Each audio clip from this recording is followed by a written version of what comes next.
Today we are looking at a case from the mid-20th century. So sit back as we go to Australia. Peter and Thyra Bowman lived in Adelaide in Australia. Although named Thyra, Mrs. Bowman went by the name of Sally. They were a well-liked couple in their nice neighbourhood where they lived with their two daughters. The eldest was called Marion, who at a young age had suffered with a rare condition called encephalitis, which had left her with neurological disabilities. Their second daughter was called Wendy. In 1957, Peter's brother, Brian Bowman, purchased Reconnaissance Station, a property in the Australian Outback, about 4 hours west of Alice Springs, in Australia's Northern Territory. The property was very large, and as Brian also owned other properties, it became too much for him to look after them alone. He needed help, so he asked his brother Peter to bring his family and look after a property known as Glen Helen Station. A few months later, Peter and Sally made the 1,500-kilometre move from the city of Adelaide in South Australia to start working at the Glen Helen Station. Initially they struggled. Not only was the property very remote, there was very little nearby.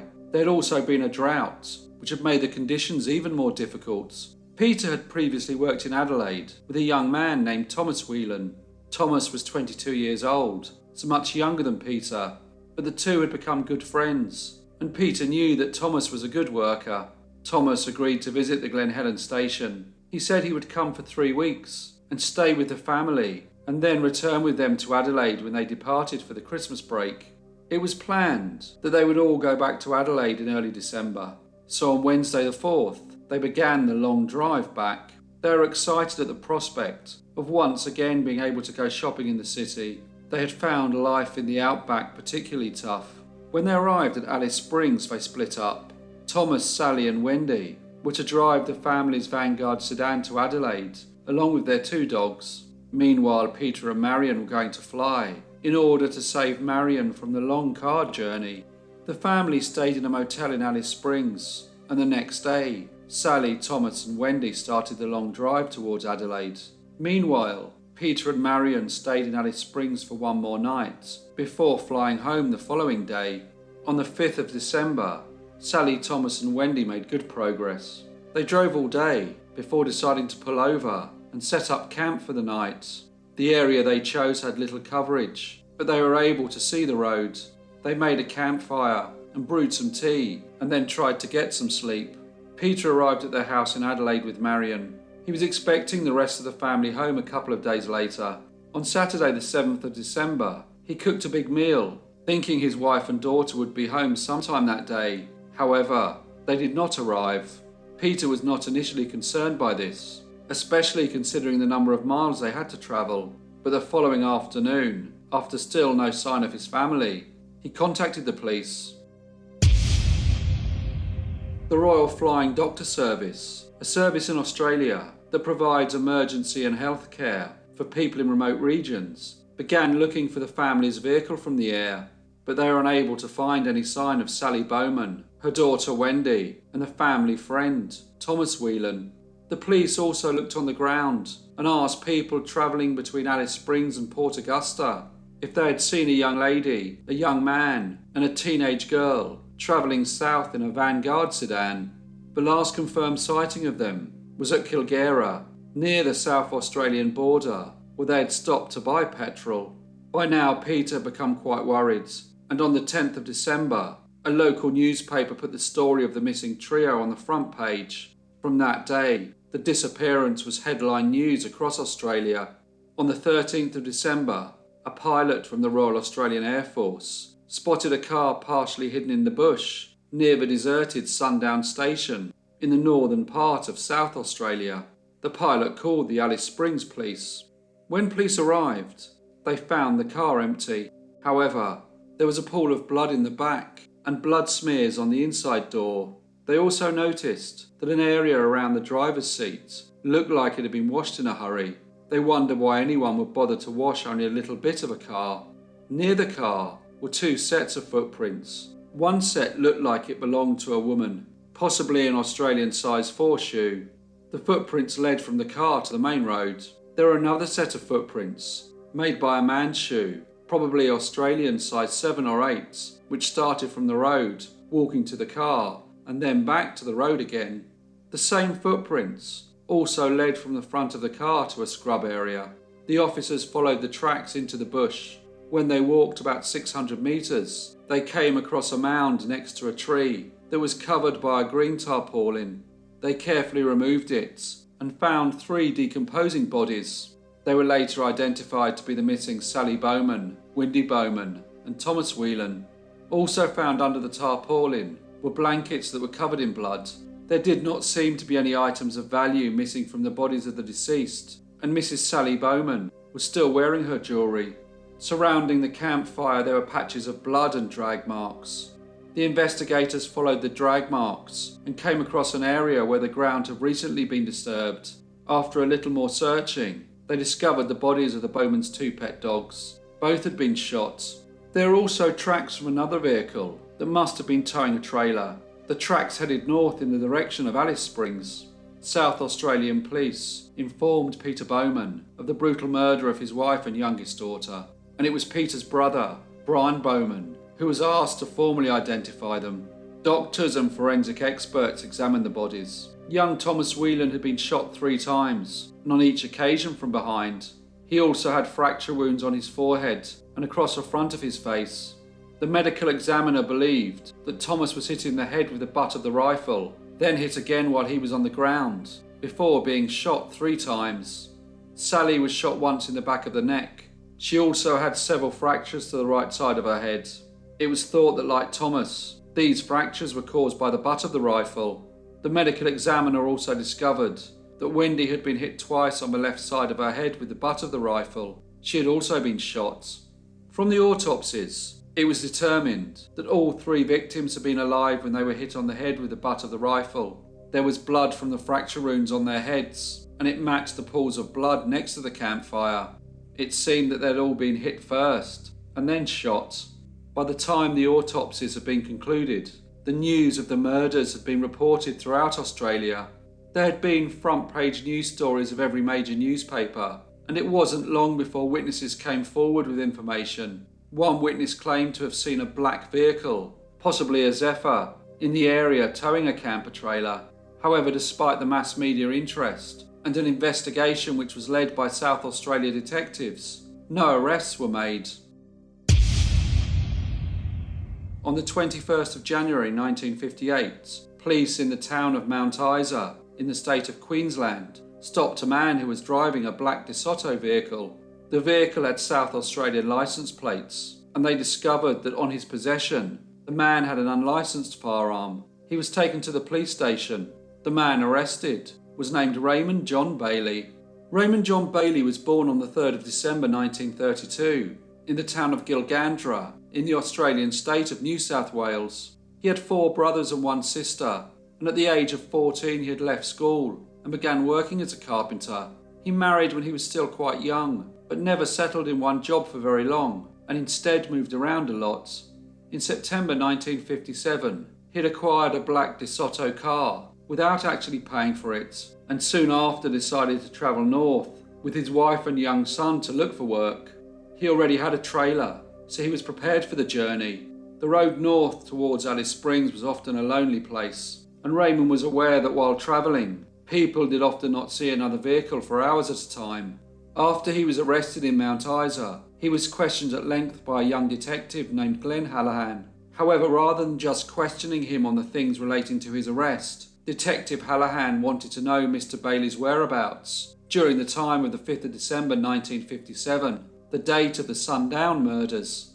Raymond told him that he was travelling through the area and had in fact seen the murdered trio as they were sitting up for dinner that night. He actually stopped and spoke to the lady, who was travelling with a young man and a girl. He said that they invited himself, his wife, and his young son to join them for dinner. He, however, politely declined, and they continued their journey. Raymond said that everyone was still alive when he left. He added that afterwards he drove a very short distance up the road before parking up for the night. He then told conflicting versions of what actually happened next. He had said that on the evening he had decided to go for a walk and had taken his rifle with him. During his walk, he found the family sleeping next to the campfire. One of the dogs jumped at him and barked. He was startled by this and shot at the dog. He then blacked out and was unable to remember what happened next. However, after days of intense questioning by Detective Glenn Hallahan, he changed his story and apparently admitted that he had in fact murdered the trio. He said that when he got to the camp of the lady, the young man and the girl, he heard a noise and was startled. So he fired his rifle, but he did not know what he fired at. He said, "When I fired, a chap jumped up. He made a noise and fell down again, and I thought I killed him, and I just went mad after that.